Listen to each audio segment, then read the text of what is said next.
Ignited Minds Tutorials has recently uploaded a video on the topic of explaining the poem, Silver. This poetic piece has been elaborately discussed, covering topics such as the summary, appreciation, meaning, and the various poetic devices used. From the use of metaphors to the use of personification, each element of the poem has been meticulously described in the video. The intricate details of the poem make it worth appreciating and understanding.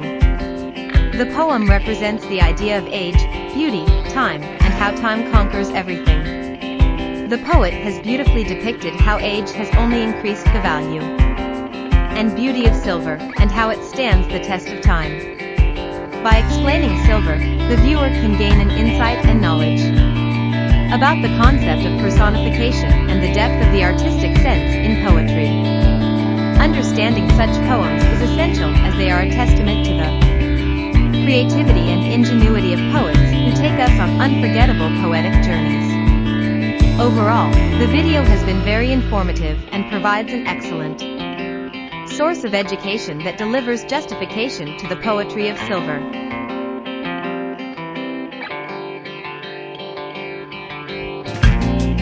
Okay, people, we will start with this poem, Silver by Walter de Mar, okay? And it is basically a poem.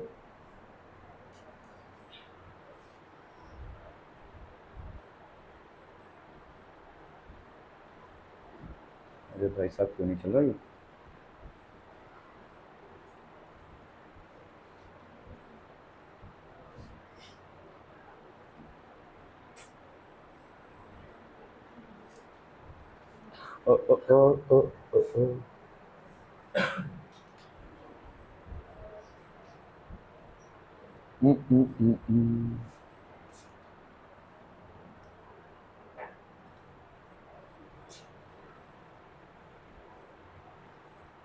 Okay, so the poem begins with the speaker. गायब मत हो जा भाई साहब. अरे क्या हो गया?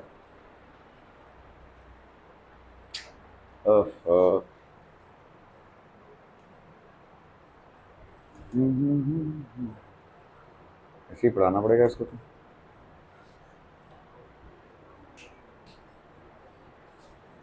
Okay, so this is basically the poem Silver, which is written by, मतलब वही ग्रुप में बैठना है ना? I don't understand this simple concept. ये ग्रुप बाजी करने आते हैं या वैसा पढ़ने आते हैं आप लोग? हाँ? सिल्वर that is नहीं, सब पूरा से बैठिए, सब इधर बैठिए, चलिए, सब लोग अलग बैठेंगे अभी. ये ग्रुप से ही मेरे को नफरत है.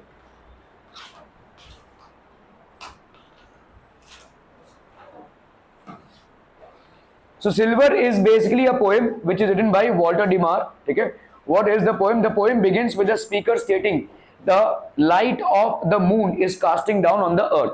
तो आपका भाई साहब जो light of the moon है वो earth पे गिर रहा है. This occurs while the moon moves slowly through the sky. So एक रात में एक चांदनी रात है भाई साहब. तो यहाँ पे आपका moon का light आ रहा है. ठीक है, moon is moving through the sky. Moon is moving through the sky. This occurs.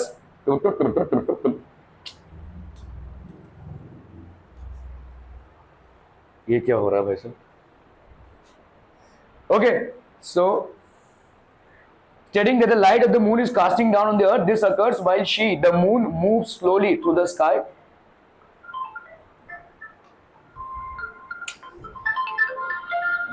तो भाई साहब चांदनी रात की है भाई साहब ये कहानी. ठीक है. The poem begins with the speaker stating that the light of the moon is casting down on the earth. तो light of the moon भाई साहब earth पे गिर रहा है. This occurs while the moon moves slowly through the sky. तो बहुत धीरे धीरे भाई साहब slowly it is moving through the sky. The moon is taking its time choosing to look at everything on earth while she has the chance. तो भाई साहब moon को personify कर रहे हैं. Moon एक inanimate object है, लेकिन उसको पर्सोनिफाई किया जा रहा है. It's as if the moon is looking down on everything that is there on the earth. ठीक है. Okay, some of the creatures in the object that are spotted and therefore cast in silver light are the casements of windows, dogs, a dog and a sleeping fish. ये सारी चीजें भाई साहब moon देख रहा है. ठीक है. कुछ ऑब्जेक्ट्स का डिस्क्रिप्शन है यहाँ पे. These creatures and objects are perfectly mundane and ordinary. But ordinary से क्रीचर्स हैं, कोई बहुत बड़ा डायनासोर नहीं दिख रहा है मून को. ठीक है. मंडेन क्रीचर्स हैं, ऑर्डिनरी क्रीचर्स हैं. मंडेन मतलब जो अर्थ में होते हैं. ठीक है. There is nothing remarkable about them during the day, but at night they are enhanced and made more beautiful. तो दिन के टाइम पे जो एकदम साधारण से दिखते हैं, आप भाई साहब क्या देख रहे हैं? चांदनी रात, ओके, सूरज। तो रात के टाइम पे वही सारी चीजें चमकती हुई नजर आती हैं मून लाइट में, ठीक है। So that is the central theme of the poem.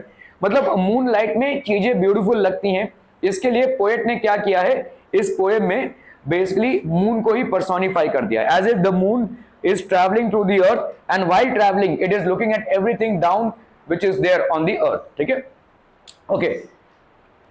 तो आपका भाई साहब पहले 4 lines, slowly silently now the moon walks the night in her silver shoon, this way and that she peers and sees silver fruit upon silver trees.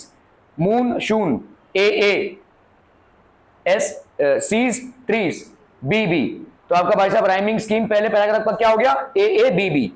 अगर आप भाई साहब poetic devices देखेंगे, स्लोली साइलेंटली S साउंड है, जिसको क्या बोलेंगे हम, alliteration. This is known as alliteration. Again silver shoon, ये आपका हो गया ऑलिट्रेशन, ठीक है। This way and that, TH sound आ रहा है भाई साहब इसमें, ठीक है, तो ये हो गया भाई साहब आपका ऑलिट्रेशन। कॉन्सोनेंट साउंड देखो, पियर्स, ठीक है, किधर गया भाई साहब, सॉरी, कॉन्सोनेंट, नाउ, मून, इस तरह के भाई साहब ओ के साउंड आ रहे हैं। So these are basically consonant sounds, ठीक है। रेपिटेशन आपका एंजैपमेंट है, क्या देखो एंजैपमेंट मतलब एक ही लाइन 2 लाइन में हुई है, देखो, slowly silently now the moon walks the night in a silver shoon, तो ये भाई साहब आपका क्या हो जाएगा, दिस इज कॉल्ड एंजैपमेंट, ठीक है, ओके। सो ये सारे आपके कुछ पोएटिक डिवाइसेस हैं, okay. So what does it mean people? In the first stanza of this speech the speaker begins bye describing the progress of the moon through the sky. It is moving as one would expect, slowly and silently. How is the moon moving? बहुत slowly and silently it is moving. There is an immediate personification. तो ये पहला है आपका personification. Figure of speech में पहली बात तो आप एक inanimate object that is moon को क्या कर रहे हैं, personify कर रहे हैं, as if it is living, as if it is an animate object, ठीक है। The speaker refers to it as she and describes how. तो इसमें उसको मतलब देखो, moon को हम properly क्या pronoun use करेंगे, it, लेकिन इसके लिए क्या यूज किया गया है, शी। ही और शी हम किसके लिए यूज करते हैं, सिर्फ ह्यूमन बींग्स के लिए यूज करते हैं। तो इसका मतलब आपका क्या हो रहा है, इट से जब भी ट्रांसफॉर्मेशन होता है ही और शी में, तो मतलब जो पोएटिक डिवाइस यूज हुआ है उसको हम बोलते हैं पर्सोनिफिकेशन, ठीक है, okay. So she is walking through the night, it is as if the moon's slow progression is of our own choice. क्या मून वाकई में चल रहा है? नहीं, है ना, ये तो भाई साहब ऐसा है कि अर्थ के आजू बाजू मून घूम रहा है ना, और अर्थ भाई साहब सन के आजू बाजू घूम रहा है, तो ये तो रोटेशन और रेवोल्यूशन के कारण हो रहा है, किसी का खुद का मूवमेंट नहीं है यहाँ पे, ठीक है। As if she is making it by her own choice, she makes her way through the night taking the time to peer and see everything. Peer मतलब देखना, ठीक है, बहुत स्लोली और स्टेडली भाई साहब मून जा रहा है, और जब जा रहा है तो नीचे अर्थ पे सब कुछ चीजों को देखता हुआ जा रहा है, ठीक है। There is one element of the night time scene that catches our eye, especially the silver fruit upon silver trees. तो सिल्वर फ्रूट, ऐसा सिल्वर फ्रूट नहीं है, कोई चांदी का फ्रूट नहीं है, लेकिन जो फ्रूट है वो सिल्वर की तरह चमक रहा है। As a reader moves through various couplets that makes the text, one will notice that silver is used to describe almost every sight seen by the moon. सारी चीजें, जैसे हम बोलते हैं ना चांदनी रात, ठीक है, चांदनी रात मतलब हर चीज आपको चांद मतलब चमकता हुआ नजर आएगा, सिल्वर की तरह नजर आएगा, ठीक है। Everything will appear to be silvery, ठीक है, by the moon's light. It is our own shining which casts its tint upon the ground. She is drawn by the beauty of our own life force, which first shows itself on the fruit trees. These represent life and bounty, important and joyful elements of the world. ठीक है, तो भाई साहब यही है इस poem के पहले स्टैंजा का एक्सप्लेनेशन भाई साहब, ठीक है। सो यहाँ पे क्या था, this way and that she peers and sees, तो भाई साहब she is looking at it, ठीक है। Silver fruit upon silver trees, चांदनी फ्रूट, चांदनी रात में ये चमकते हुए फ्रूट्स दिख रहे हैं भाई साहब, ठीक है, on silver trees. The trees are appearing to be silver in colour, ठीक है। Then we have basically line 5 to 8, आ जाओ आ जाओ आ जाओ बाबा आ जाओ, अरे जल्दी से आ जाओ।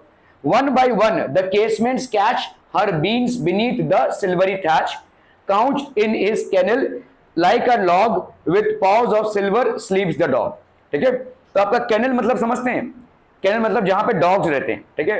डॉग्स को बेसिकली घर के अंदर कोई कोई रखता है, कोई कोई उनके लिए अलग से रूम बनाकर रख देता है, so that is basically called, एक खांचा साइड का रहता है, that is called kennel. Couch मतलब वो अपना सो रहा है, एक dog. Like a log, log मतलब वुडन लॉग होता है, ठीक है, पड़ा हुआ है, विथ पॉज ऑफ सिल्वर, तो उसके पॉज जो है वो ऐसे, कुत्ते के जो पैर हैं उस पे मूनलाइट गिर रहा है। सो ये आपका, ये भी सिल्वर कलर का हो गया है। सिल्वर स्लीप्स द डॉग, तो dog is basically sleeping in his kennel और its paws are shining in the moonlight. One by one the casements catch her beams beneath the silvery thatch.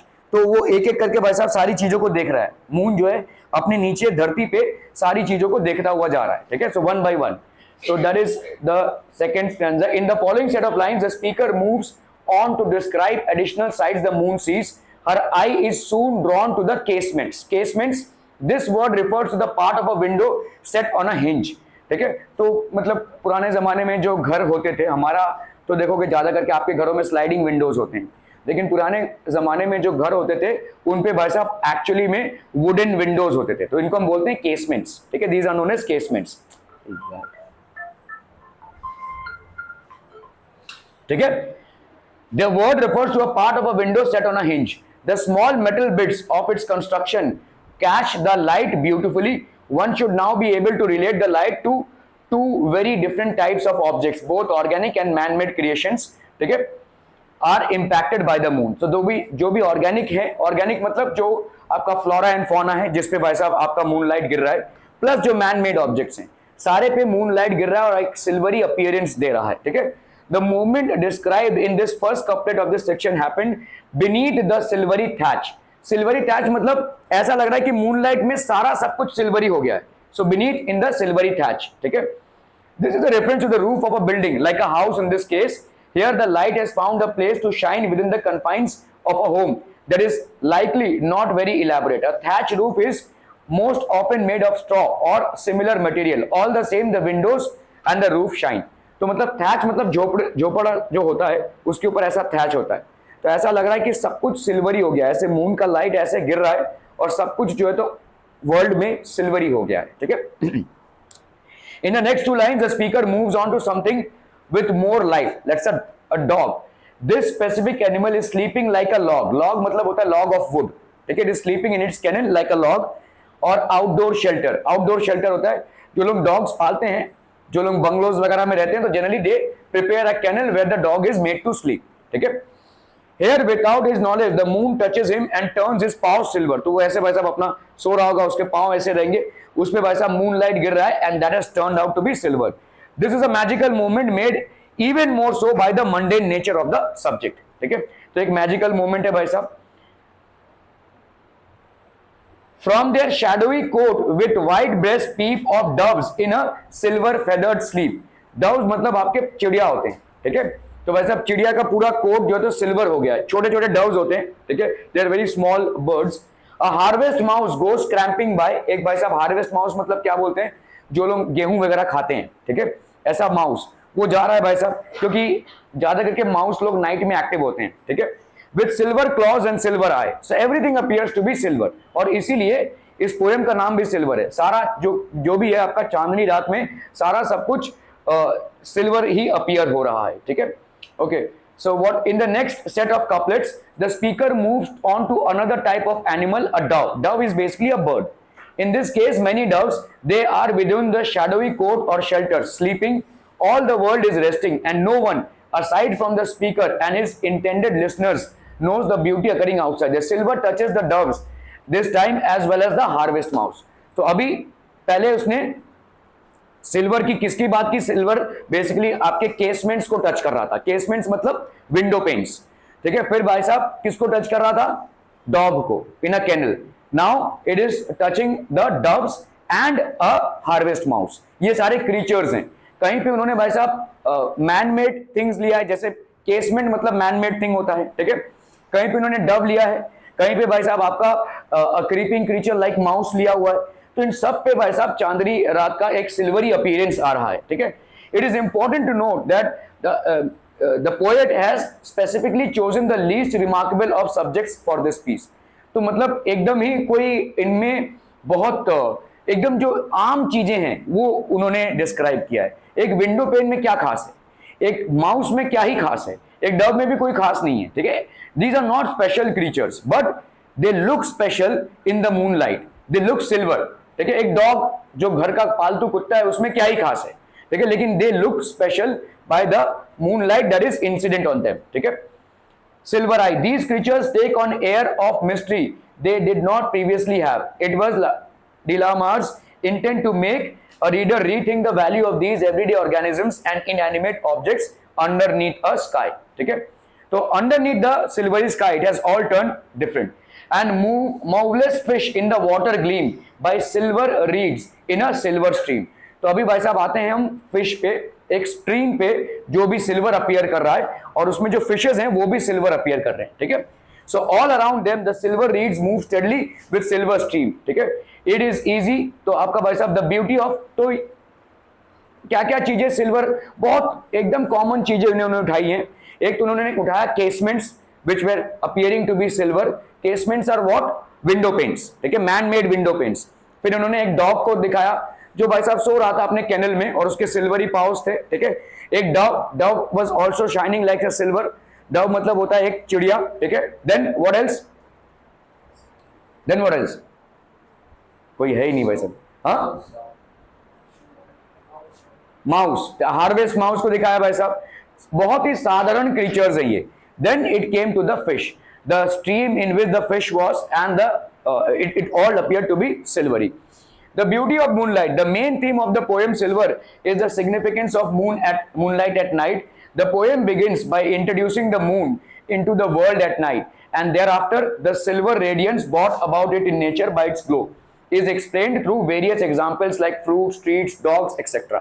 ठीक है, तो आपने भाई साहब फ्रूट्स, सिल्वरी फ्रूट्स भाई साहब। ठीक है, trees, dogs, etc. The moonlight is a shoe through which the moon wanders and explores the world. तो जो मून है भाई साहब धीरे धीरे चल रहा है और पूरे वर्ल्ड पे ये अपना एक इमेज या एक सिल्वरी अपीयरेंस कास्ट कर रहा है। Moon light is generally the only source of light after sunset. The whole world is dark and dull during this time, but after the moon rises all the elements touched by its glow shine silver, and because of this it feels as if they have gained new value. तो एक अलग ही perspective से हम इन चीजों को देख रहे हैं। ठीक है, एक अलग लाइट में हम देख रहे हैं चीजों को। वही चीजें जो आप सनलाइट में देखते हैं और बड़े कॉमन से अपीयर होते हैं, वही चीजें भाई साहब मून लाइट में स्पेशल अपीयरेंस देते हैं, सिल्वरी अपीयरेंस। ठीक है, okay, so new value, thus the moonlight brings out the true beauty of ordinary things and hence articulates that every night can be beautiful. ठीक है, पोएटिक डिवाइसेस की बात कर लें भाई साहब। The literary devices used in the poem silver are alliteration, personification, enjambment, simile and metaphor. Alliteration क्या होता है भाई साहब, एक ही वर्ड जो है तो मतलब एस साउंड, जैसे सिल्वर। ठीक है, so many lines in the poem have been separated by syllables, consonants and words, they are slowly silently. ये ऑलिटरेशन का एग्जांपल है भाई साहब। सिल्वर शून ऑलिटरेशन का एग्जांपल है। सक्सेसिव वर्ड्स में जब आपका भाई साहब कॉन्सोनेंट साउंड सिग्निफिकेंटली आता है उसको हम ऑलिटरेशन बोलते हैं। सिल्वर फ्रूट अपॉन्स, तो ये आपका रेपिटेशन हो जाएगा, देखो सिल्वर सिल्वर। ठीक है, one by one the casements catch, casements का साउंड देखो रिपीट हो रहा है, ऑलिटरेशंस। ठीक है, वन बाय वन ये भी भाई साहब आपका ऑलिटरेशन है। ठीक है, केसमेंट्स कैच ये भी आपका भाई साहब सी साउंड आ रहा है तो ऑलिटरेशन है। बीम्स बीनीथ ब साउंड आ रहा है, देखो beams beneath, so that is an alliteration. With silver claws and silver eye, silver देखो रिपीट हुआ यहाँ पे। ठीक है, silver claws and silver eye. By silver reeds in a silver stream, sound. ठीक है, तो these are all examples of alliteration. The poetic device alliteration has been significantly used. Personification तो यूज हुआ ही है क्योंकि आपने मून को शी बोला है। ठीक है, मतलब आपने मून को एक ह्यूमन बीइंग का दर्जा दिया है, as if she is a live human being. ठीक है, सो एक इनएनिमेट ऑब्जेक्ट को हमने पहले पर्सोनिफाई किया है, तो आपका पर्सोनिफिकेशन हो गया भाई साहब। ठीक है, alliteration. Okay, slowly silently now the moon walks the night in her silver shoe. तो आपका स्लोली साइलेंटली हर जब हम यूज कर रहे हैं throughout the poem, the moon is personified as a female entity that is exploring the world at night. तो moon को हमने क्या पर्सोनिफाई किया है, एज अ फीमेल एंटिटी। ठीक है, यहाँ पे मून एक इनएनिमेट ऑब्जेक्ट है, आप सबको मालूम है, एक नॉन लिविंग थिंग है, but she has been personified as a living entity. ठीक है, ये हो गया भाई साहब आपका। एंजैबमेंट क्या होता है, एक ही लाइन जब आप 2-3 लाइन में रिप्रेजेंट करते हो in a poem, that is called enjambment. ठीक है, some continuous lines in the poems are in fact the same sentence, they are slowly silently now the moon walks the night in a silver shoon. ये actually एक line है लेकिन 2 lines में इसको डाला गया है। तो इसको हम बोलते हैं एंजैबमेंट, ठीक है। One by one the casements catch her beams beneath the silvery thatch, ठीक है। तो ये भी एक ही लाइन है, one by one the casements catch, तो आपके जितने भी विंडो पेन्स थे वो सिल्वरी अपीयरेंस के हो गए थे, एज इफ एक हट है ऐसा, सिल्वरी थैच, पूरे वर्ल्ड में एक सिल्वरी थैच अपीयरेंस आ गया था, ठीक है। From the shadowy cote the white breast peep of doves in a silver feather ship, ये सारे जो है तो दो दो लाइन में आए, ठीक है। एक्चुअली है एक लाइन, लेकिन दो दो लाइन में इनका रिप्रेजेंटेशन हुआ है पोएम में। इस टाइप के पोएटिक डिवाइस को हम क्या बोलते हैं, एंजैबमेंट, ठीक है। A harvest mouse goes scampering by with silver claws and silver eye and moveless fish in the water gleam, ये सारे भाई साहब आपके एंजैबमेंट के एग्जांपल्स हैं, ठीक है। ओके, अभी हम बात करेंगे भाई साहब सिमिली की। Couch in the canal like a log with paws of silver sleeps the dog, तो यहां पे सिमिली क्या यूज हुआ है, एक स्लीपिंग डॉग को एक लॉग ऑफ वुड के साथ कंपेयर किया गया है, इसको हम बोलते हैं सिमिली, ठीक है। So here the dog is compared to a log, log मतलब समझते हैं एक पेड़ का कटा हुआ हिस्सा, ठीक है, उसको हम बोलते हैं वुडन लॉग जैसे हम बोलते हैं, ठीक है। एक फर्नीचर की तरह वो पड़ा हुआ है, ठीक है। तो a sleeping dog here is compared to a log, ठीक है। It is asleep and hence unresponsive like an inanimate object, तो ये भाई साहब सो रहा है और अनरिस्पॉन्सिव है like an inanimate object. Metaphor यहां पे क्या यूज हुआ है, देखो silver shoon, silver shoon, the silver light of the moon is termed as its shoes as its true as own glow that the moon. Metaphor मतलब क्या होता है, देखो silver shoon, the silver light of the moon is termed as its shoes, ये जो silver light है इसको ऐसा बोला जा रहा है कि as if it is shoes, उसके शूज है, as it is through its own glow that the moon explores the earth, तो अपने ही ग्लो से वो एक्सप्लोर कर रहा है। क्या मून का लाइट खुद का लाइट होता है, सन का लाइट होता है ना भाई साहब, सन का खुद का लाइट होता है, मून का खुद का लाइट नहीं होता है, मून सिर्फ लाइट को रिफ्लेक्ट कर रहा है, ठीक है।